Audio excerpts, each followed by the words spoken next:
Well, hello and welcome back. It is time for a long promised update and kind of reveal of some new goings on around here. But we needed a little background and a little understanding of where we're coming from with this. As a child, we split wood for Grandpa from the time you're about 8 years old, and for me until I was about 20, and went off to college for a bit and then came back and whatever from there. We only used wedges, sledges, axes, and mauls. That's what we had. Those are the tools. We beat away at that wood like you wouldn't believe. And if you were to walk into Grandpa's house, just a perspective of how much wood we actually cut, and it was the middle of summer, triple digits out, Grandpa'd still have a fire going. And I mean a ripping fire going. And, you know, Grandpa was on some prescription blood thinners for medical purposes, obviously.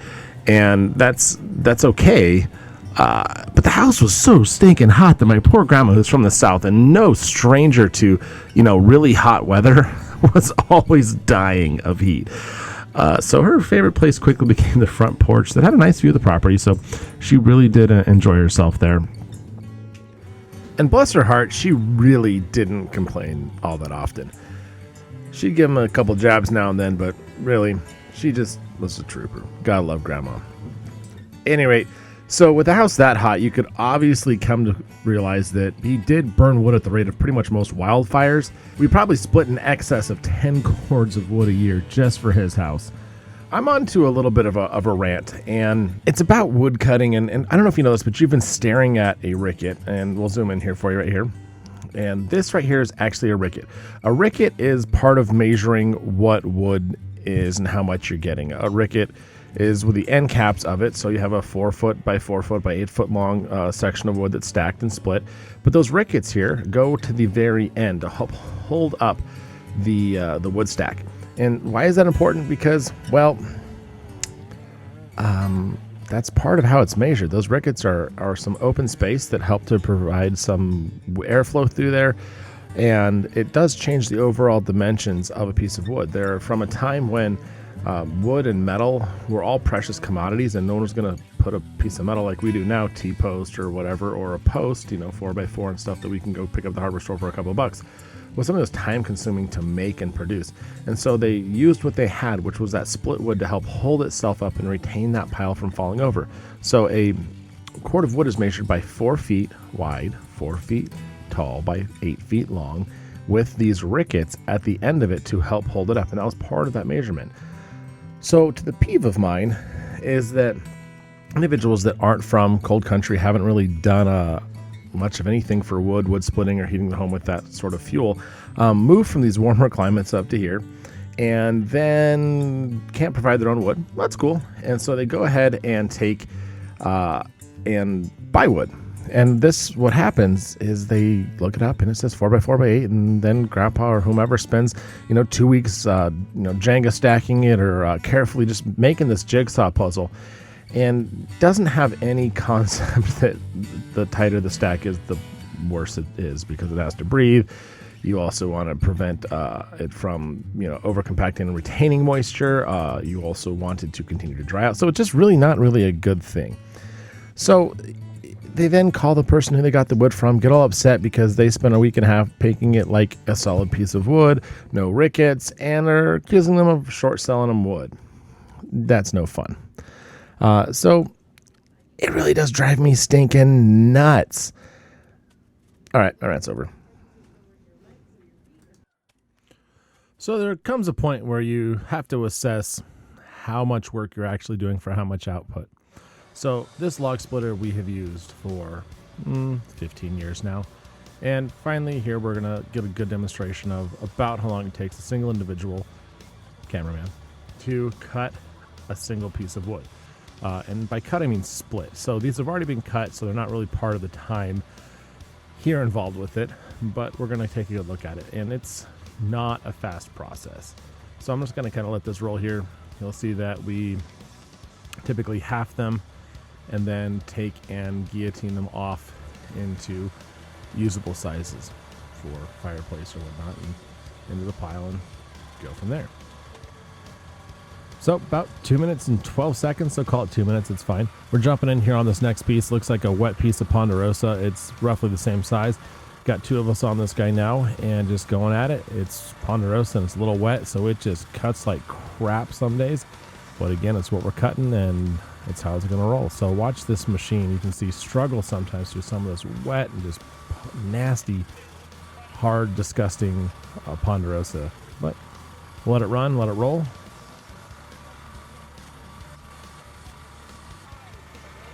The time on that, yep, as you can see, was right at 4 minutes to get that one with two of us going at it. So, is what it is. So this is really a fair example of about how it goes. The ram only moves as fast as the ram moves, and there kind of comes a point where you realize that the tools you're using are so far behind what you need that it's time to upgrade. This log splitter, again, has been used for 15 years. It's been a little sweet workhorse, doesn't take a lot of maintaining, and it's what we split and wrapped over 30 cords on last year. So, pretty awesome. So it takes about 2 man-hours to cut a cord of wood for us, and that really adds up, and that does not take into account the harvesting and cutting length, which brings us to the upgrade. This is the output end of a Dyna wood processing machine. This thing takes up to 16-foot logs at a maximum of about 23 to 25 inches in diameter, and takes them from logs to firewood pretty much in no time.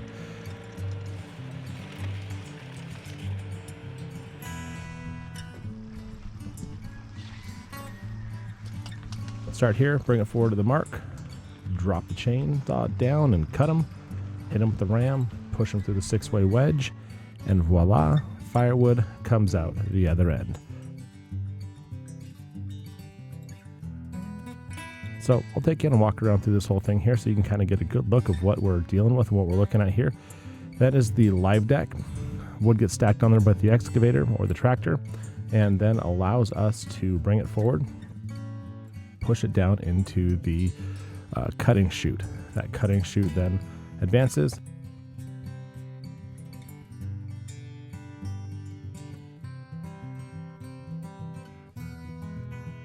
As we come around here, you can see the chain drive that pushes the log forward for the chainsaw to cut, and brings us back around here to the beautiful Cat diesel engine, which powers this awesome hydraulic pumper. And the hydraulic tank is just there along with the fuel tank all tucked in there. To the harvester bar chainsaw chute. That harvester bar is an insane piece of apparatus, and we did get the light kit on there. And all the way over here where we actually reuse this as bedding for the animals. Beautiful chip here. No longer have to buy bedding for the animals. So keep walking on here. You see this is where the conveyor is. This pretty much takes us to the end of it, where the wood pops out the conveyor belt, stacks up in a sweet pile, where from there we wrap it for sales or trailer it for moving it other places.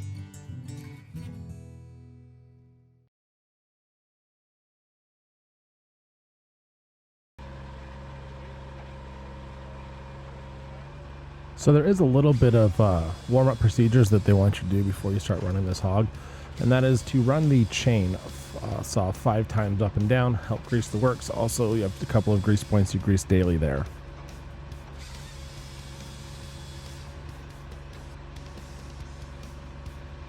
I'm going to slide this first one forward and start cutting. What we'll do is we'll do a timer here, and we're going to do kind of the reverse of what we just previously did. We're going to run a 2-minute timer and see how much we get out with this, because it's not a fair fight, let's be honest.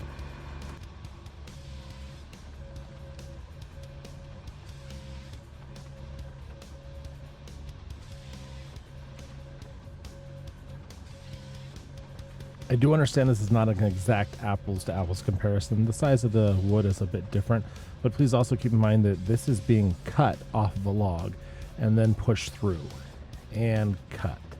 So I know there are dissimilar sizes, but as well consider that it's being cut 6 ways and how that works out.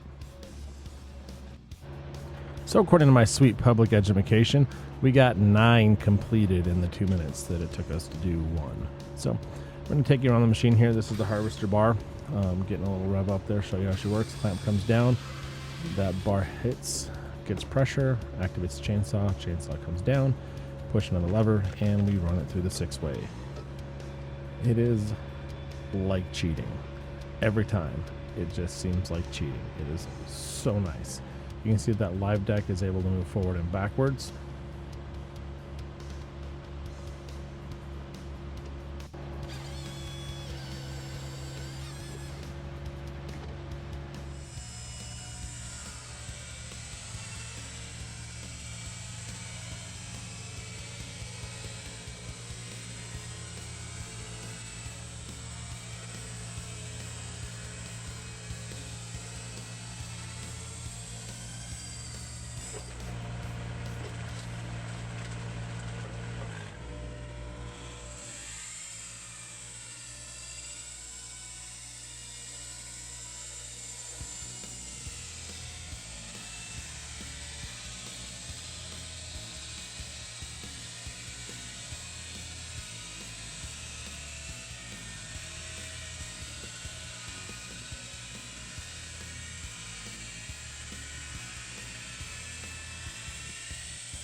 Well, this is the controls kind of last thing here on the walk around of this unit. Really, it's kind of self-explanatory, I think, in a lot of regards. If you have any questions, you can hit us up with comments, or you can email us. But yeah, it's pretty simple, pretty awesome. Cuts wood like you would not believe, and really gets the job done. It's really no comparison. So until next time, remember, be safe. Safety is always third. You got to have a stupid idea and a stupid plan first, and then do your best to make it safe. So yeah, again, have a great day, and thanks for watching, as always.